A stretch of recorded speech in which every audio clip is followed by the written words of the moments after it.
Hello everyone, this is Megha Sharma. Welcome to Omega Tech Cat. आज की video में हम देखेंगे practical number 5 ANOVA means analysis of variance. Practical का फर्स्ट पार्ट है perform one way ANOVA to compare means across multiple groups and second part है conduct post hoc test to identify significant differences between group means. ANOVA test का use हम multiple groups को compare करने के लिए करते हैं। अगर हमारे पास मोर देन 2 ग्रुप्स हैं और हमें उनमें डिफरेंस देखना है, उनको कंपेयर करना है, तब हम एनोवा टेस्ट अप्लाई करते हैं।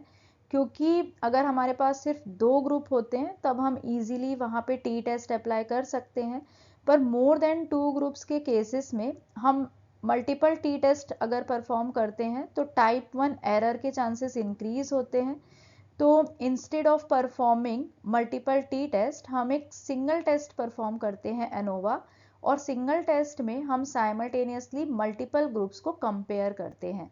तो एनोवा में हम एक सिंगल एनोवा टेस्ट अप्लाई करेंगे, one way ANOVA test apply करेंगे और सिंगल टेस्ट से ही मल्टीपल ग्रुप्स को कंपेयर करेंगे।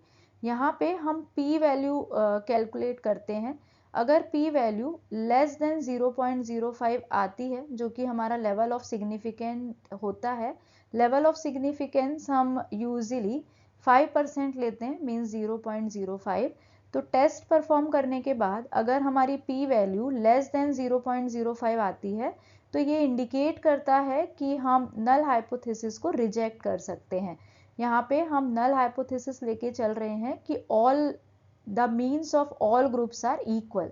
तो अगर हमें p वैल्यू लेस देन 0.05 मिलती है तो हम नल हाइपोथेसिस को रिजेक्ट करेंगे और कंक्लूड करेंगे कि there are statistically significant difference in the mean of at least some of the group. Means जो ग्रुप हैं वो अलग अलग हैं, उनमें डिफरेंस है।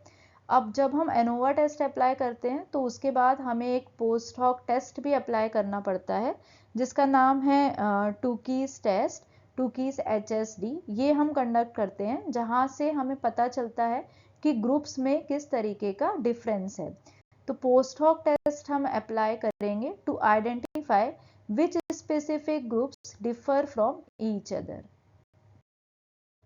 यहाँ पे हम one way ANOVA test perform कर रहे हैं। One way ANOVA test perform करने के बाद हम Tukey's Kramer post hoc test apply करेंगे to analyse the differences between multiple groups.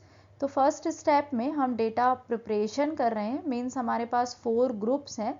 हर एक ग्रुप में हमने अलग अलग वैल्यूज़ ली हुई है और इन वैल्यूज़ को हमने लिस्ट में स्टोर किया हुआ है। नेक्स्ट स्टेप में हम डेटा कंबाइन करेंगे। डेटा कंबाइन करके हम डेटा नेम से एक डेटा फ्रेम बना रहे हैं और इस डेटा फ्रेम में हम हर एक ग्रुप को कंबाइन कर रहे हैं। उसके बाद हम one way ANOVA test perform करेंगे। तो ये जो डेटा है इसके ऊपर हम one way ANOVA test perform करेंगे। This test the null hypothesis, that means the groups are equal. तो नल हाइपोथेसिस हम ये लेके चल रहे हैं कि ये सारे ग्रुप्स इक्वल हैं। अब हमें p वैल्यू मिलेगी। ये जो फंक्शन हम यहाँ पे यूज़ कर रहे हैं ये f स्टैटिस्टिक्स और p वैल्यू को रिटर्न करेगा। तो इस टेस्ट से एसोसिएटेड p वैल्यू और f स्टैटिस्टिक रिटर्न होंगे। अगर p वैल्यू लेस देन 0.05 है तो हम नल हाइपोथेसिस को रिजेक्ट करेंगे, मीन्स ये कंक्लूड करेंगे कि ग्रुप्स इक्वल नहीं है। अगर ग्रुप्स इक्वल नहीं है मीन्स उनमें डिफरेंस है। तो उनमें क्या डिफरेंस है इसकी स्टडी के लिए हम Tukey's Kramer post hoc test apply करते हैं और देखते हैं कि ग्रुप्स में क्या डिफरेंस है। तो स्टार्ट करते हैं प्रैक्टिकल। सबसे पहले हम इंपोर्ट करेंगे पांडाज SPD। फर्स्ट लाइन में हम पांडा को इंपोर्ट कर रहे हैं।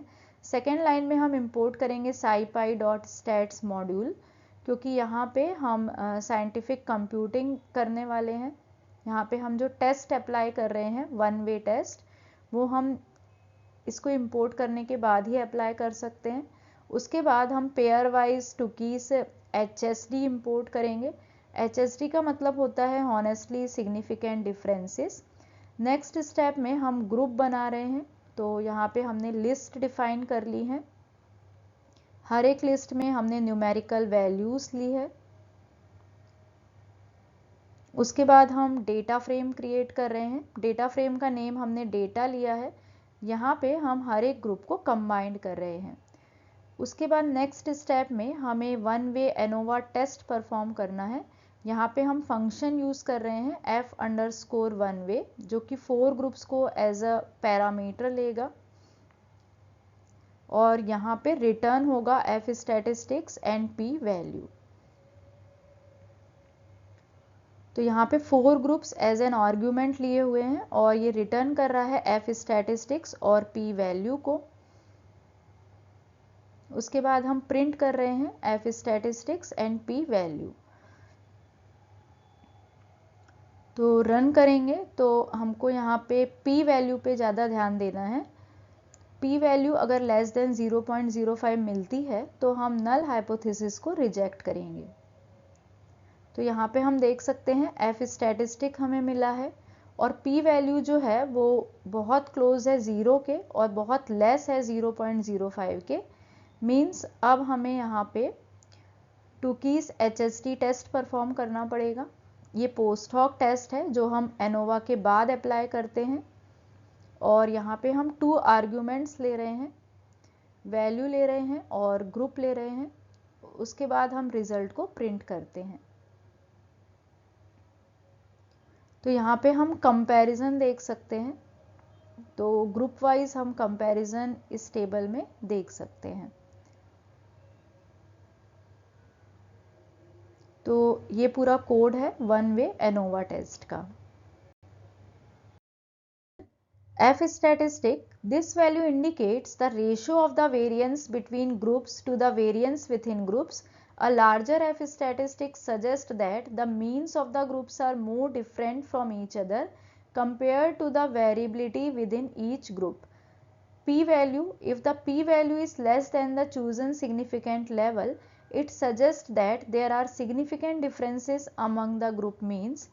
If the P value is greater than the significant level, it suggests that there is insufficient evidence to reject the null hypothesis, meaning there are no significant differences among the group means. अगर हमें P value significance level से ज़्यादा मिलती है तो हम null hypothesis को reject नहीं कर सकते हैं, लेकिन हमारे प्रैक्टिकल में हमें P वैल्यू बहुत कम मिली है, लेस देन 0.05 मिली है। मीन्स हम कंक्लूड कर सकते हैं there are significant differences among the means of the groups. Thank you so much for watching till here. अगर आपने वीडियो यहाँ तक देखी है, आपको वीडियो यूजफुल लगी है तो प्लीज़ वीडियो को लाइक करें, फ्रेंड्स के साथ शेयर करें और अगर आप चैनल पे न्यू हैं, आपने अब तक चैनल को सब्सक्राइब नहीं किया है तो चैनल को सब्सक्राइब करें और वीडियो की सबसे पहले नोटिफिकेशन के लिए बेल आइकन प्रेस करें। I am immensely thankful to Nikhil Singh, Dinesh Chaudhary and Ashi Chauhan for their invaluable assistance in the creation of this video.